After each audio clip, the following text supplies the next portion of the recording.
krusial. Ini menurut tafsiran saya ya teman-teman. Nah, ada seseorang yang dikatakan diduga ingin melakukan dugaan pemerasan senilai 20 M gitu ya. Nah, kenapa jadi polisi tidak mentersangkakan sementara yang diduga komplotannya sudah naik terdakwa gitu ya. Nah, kenapa jadi teman-teman di dalam penegakan hukum kasus pemerasan itu ada rumusnya. Jadi rumusnya apa? Jadi mens rea dengan actus reus dia harus berpasangan. Jadi mens rea itu niat jahat, artinya niatnya, rencananya gitu ya. Itu harus dapat diwujudkan dengan tindakan nyata. Itu disebut dengan actus reus. Jadi bahasa sederhananya gini teman-teman. Rencananya ada, tapi tidak terlaksana karena tidak ada transaksi gitu. Jadi kan ini berdiri sendiri mens rea-nya. Jadi niat jahatnya aja ada misalnya gitu ya. Kita ambil dari perspektif orang yang merasa korban ya. Nah, jadi mens rea itu dia harus berdampingan dengan actus reus untuk kasus pemerasan. Makanya ketika tidak ada transaksi, maka tindak pidana sulit untuk dibuktikan. Terus kita kaitkan lagi dengan pasal pemerasan. Pasal 368. Pasal 369 ayat 1 KUHP dan pasal 27B ayat 2 Undang-Undang ITE. Ini adalah pasal-pasal yang relevan dengan kasus yang berkembang saat ini. Unsur-unsur pidananya itu salah satunya menguntungkan diri sendiri secara melawan hukum. Kemudian kedua, melakukan ancaman baik kalau di 368 ancaman kekerasan, kemudian 369 ayat 1 dengan mencemarkan nama baik. Nah, ini unsurnya harus dilakukan secara kumulatif, artinya unsurnya ini harus semuanya ada. Mendapatkan keuntungan pertama, kemudian melakukan ancaman kedua. Jadi kalau melakukan ancaman saja tetapi mendapatkan keuntungannya tidak terbukti, maka pasal tersebut tidak akan bisa diterapkan ke orang yang dilaporkan gitu ya. Itu paham? Artinya bahasa sederhananya ketika belum ada transaksi itu kepolisian akan sulit untuk mentersangkakan atau mempidanakan. Bukan berarti tidak bisa ya, tapi sulit. Karena untuk membuktikannya sulit teman-teman.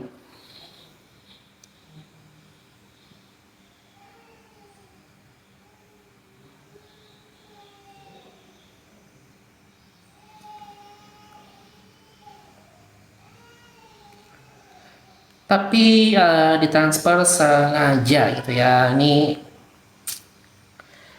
Nah, ini agak effort ya menjelaskannya ditransfer sengaja. Jadi kita bertanya lagi sebelum transfer sengajanya itu pernah nggak ada komunikasi?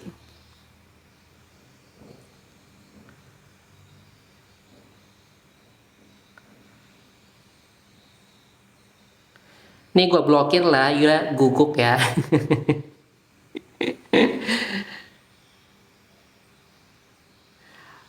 Gitu teman-teman.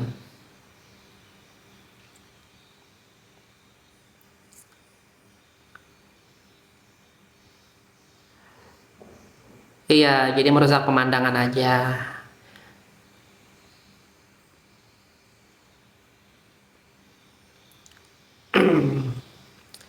Jadi kadang heran ya teman-teman gitu, ketika kita membahas sebuah isu gitu, ada orang tuh yang marah tuh seolah-olah yang dibahas tuh diri dia. Jadi saya suka kadang bingung.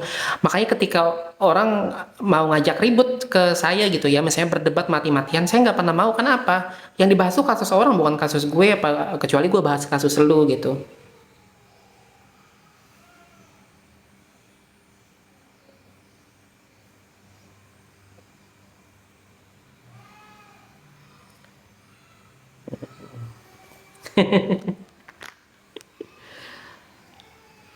Gitu, maklum mereka lagi ya. Iya, iya, iya, iya. Gitu. Jadi udah kejawab belum tadi? Kenapa jadi sulit ketika hanya ada rencananya tapi belum terlaksana, tapi kenapa nggak bisa dipidana dengan pasal pemerasan gitu ya? Ingat ya, jadi kata kuncinya niat jahat. Untuk kasus pemerasan, niat agar bisa dipidana harus ada niat jahat dan tindakan nyata. Amin, amin, amin. Jadi doa terbaik juga untuk teman-teman. Jadi sulit, tapi kalau misalkan diada-adakan bisa jadi tersangka, bisa gitu teman-teman. Jadi bisa. Nah, nih ya, kita melihat juga fenomena banyak para praktisi yang berkomentar secara positif di kasus Nikita Mirzani. Itu kenapa? Orang praktisi itu dia tahu teman-teman bagaimana sebuah tindak pidana itu yang betul-betul kejahatan murni, mana yang bukan gitu ya. Jadi saya tidak pernah menarasikan bahwa Nikita Mirzani tidak bersalah, bahwa Nikita Mirzani mutlak tidak melakukan kesalahan. Tapi saya katakan bahwa dalam kasus ini, menurut analisa saya, ini bukan kejahatan yang murni. Gitu. Apa sih bang kejahatan gak murni? Nah, nanti waktu yang akan menjawab.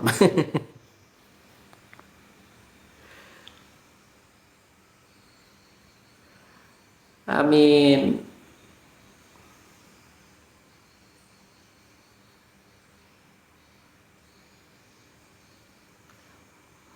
Bencana cerdas. Makasih, makasih. Awal penahanan karena kasus pemerasan saat sidang malah pencemaran, baik ada yang salah nggak sih? Ini teman-teman, sebenarnya saya meluruskan, teman-teman marah nggak?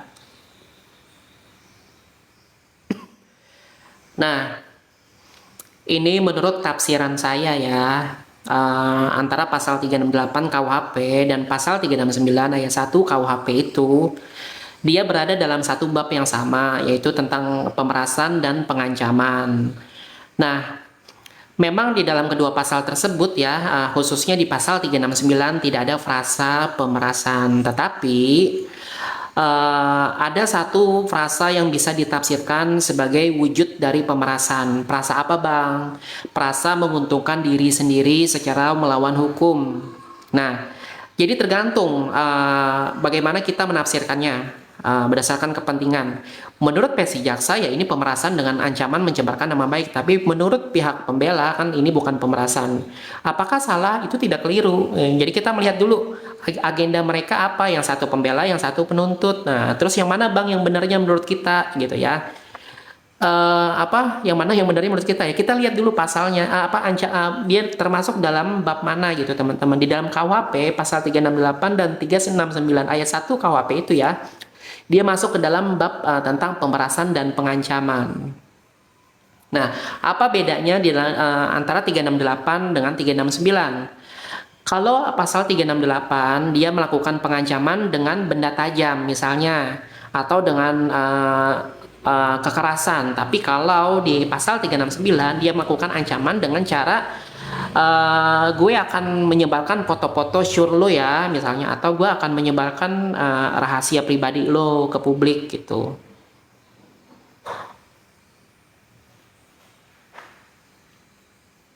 Gitu teman-teman. Iya, makanya saya bilang kalau di dalam undang-undang memang tidak ada frasa tersebut gitu, tapi bisa ditafsirkan ya, tergantung kita mau menafsirkannya kemana, karena dalam hukum itu ada namanya ilmu penafsiran gitu teman-teman. Jadi tergantung, sama halnya kayak pasal pembunuhan di 338 atau 340, dia tidak ada tulisan tentang pembunuhan, tapi babnya tentang pembunuhan, frasanya di dalam pasal tersebut barang siapa menghilangkan nyawa orang lain, kan nggak ada pembunuhan, tapi bisa ditafsirkan sebagai tindak pidana pembunuhan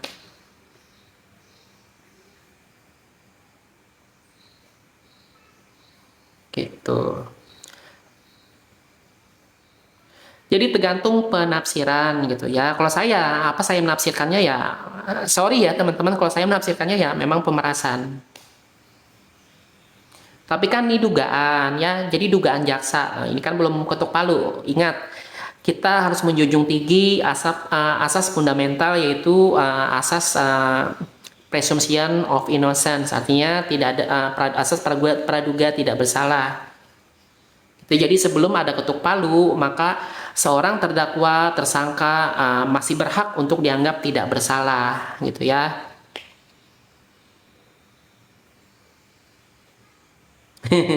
Ya betul, hanya caranya berbeda.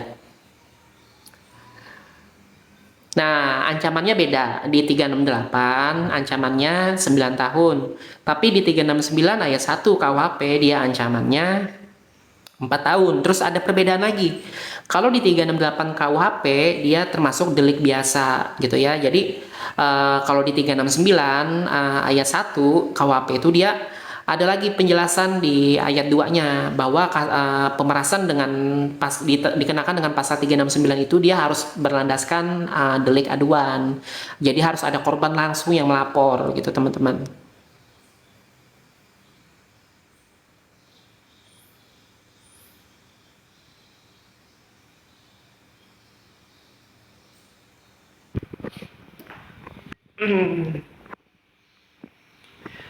Sebenarnya kalau perubahan pasal tuh biasa hakim nggak mempermasalahkan, tapi kalau hakimnya mengamatinya misalnya ya, ini kan berhubungan dengan delik aduan dan delik biasa gitu ya. Nikita Mirzani disangkakan dengan delik biasa gitu ya. Antara delik biasa dan delik aduan tuh dia berbeda teman-teman.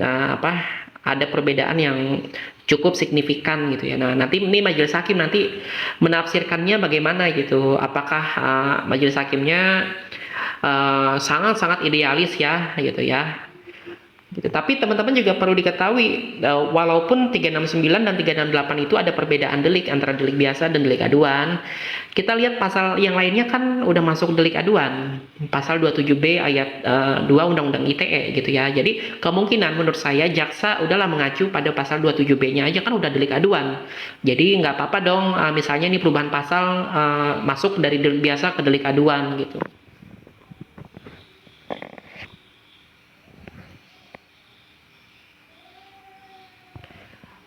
Kemungkinan tetap ditahan. Kenapa? Jadi pasal 369 itu memang ancamannya 4 tahun. Tapi di pasal 27B-nya itu 6 tahun. Apalagi ada pasal lain, pasal TPPU yang ancamannya 20. Gitu. Jadi kemungkinan tetap ditahan, tapi kan tentunya ada perbedaan sanksi sosial gitu teman-teman ketika antara 368 dan 369. Jadi kalau orang berpikirnya 368 ini kan udah penjahat banget gitu. Tapi kalau 369 kan tadi kan bisa ditafsirkan macam-macam gitu. Tapi kalau 368 ya dia mutlak udah pemerasan aja gitu.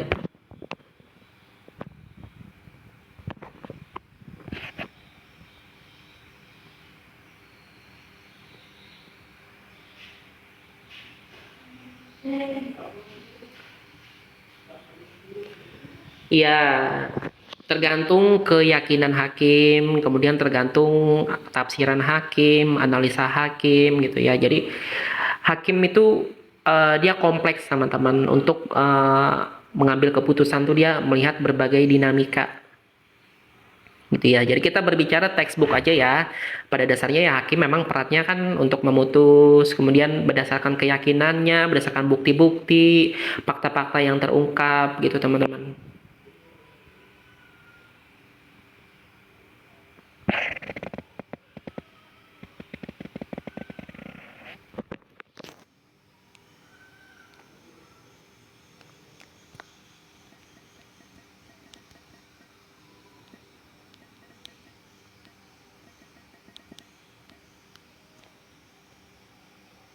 Ya, kan keyakinan hakim tumbuh ketika nanti pembuktian.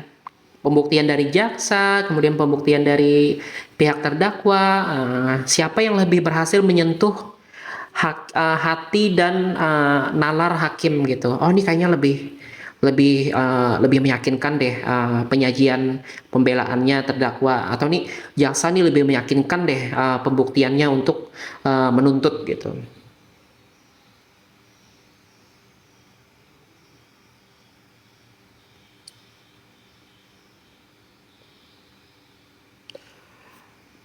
Tadi ada pertanyaan bagus nih. Apakah gentleman agreement punya kekuatan hukum untuk menuntut one prestasi? Nih, berarti kan gentleman agreement kan perjanjian yang tidak tertulis gitu ya secara garis besar. Ini pertanyaannya ya. Nah, gini. Kita merujuk, berarti kan ini tentang perjanjian secara lisan. apakah perjanjian secara lisan ini diakui dan sah menurut hukum gitu ya. Maka kita merujuk apa syarat-syarat perjanjian. Menurut pasal 1320 KUH Perdata hanya ada 4 syarat sahnya perjanjian. Ingat ya, pertama konsensus yaitu sepakat. Artinya para pihak harus sama-sama sepakat, tidak ada duang atau tekanan, tidak ada unsur-unsur penipuan dan sebagainya. Kemudian cakap hukum atau bakwam. Artinya para pihak yang membuat kesepakatan harus waras dan dewasa menurut hukum. Ketiga, objek tertentu. Objek yang diperjanjikan itu harus ada barangnya, bukan hal yang halu-halu dan angan-angan gitu ya. Misalnya duit 4M, berarti kan ada duitnya. Kemudian sebab yang halal. Tujuan dari dibuatnya perjanjian tidak boleh melanggar hukum ya tujuannya. Misalnya membuat perjanjian ini untuk membuat kesepakatan untuk membun-bun orang lain, nah itu nggak boleh. Tapi ketika membuat misalnya melakukan kesepakatan untuk misalnya kesepakatannya untuk jual beli rumah, berarti kan masih boleh gitu ya. Kan tidak ada syarat sahnya perjanjian harus tertulis atau tidak. Tadi kan ingat, hanya ada 4 syarat sah perjanjian menurut pasal 1320 KUH Perdata. Loh, jadi bagaimana Bang ketika ada perjanjian yang secara lisan itu agar diakui oleh negara? Nah, dia tetap diakui oleh negara, tapi hanya saja pembuktiannya lebih sulit. Jadi ketika perjanjian dilakukan secara lisan, dia harus bertempur dengan perjanjian yang dibuat secara tertulis. Biasanya perjanjian tertulis akan memiliki peluang untuk menang. Jadi bukan tidak sah ya, bukan tidak sah. Kemudian apakah bisa melakukan one prestasi? Bisa gitu ya, bisa. Tapi apakah yang melakukan gugatan itu bisa membuktikan bahwa memang perjanjiannya ada dan ada pihak yang melanggar kesepakatan gitu. Jadi kalau berbicara bisa, tapi apakah bisa membuktikan? Nah itulah nanti dari pihak yang menuduh yang membuktikan.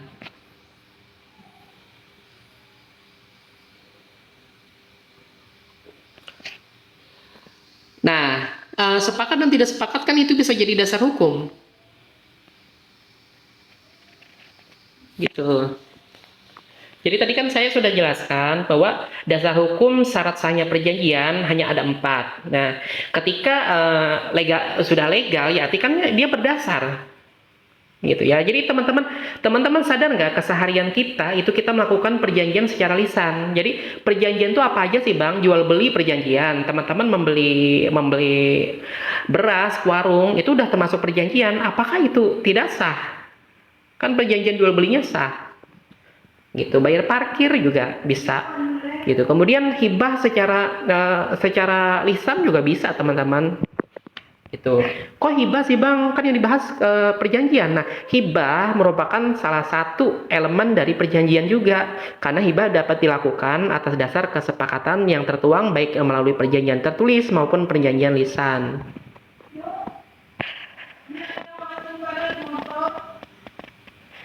Gitu ya. Jadi kalau kita berhubung sah dan tidaknya gitu ya, dan dasar hukum ya, kalau sudah sah berarti mempunyai dasar hukum gitu teman-teman.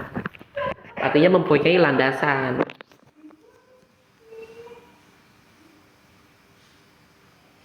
Pembelahan NM itu setelah JPU selesai menghadirkan semua saksi. Ya, nanti pledoi.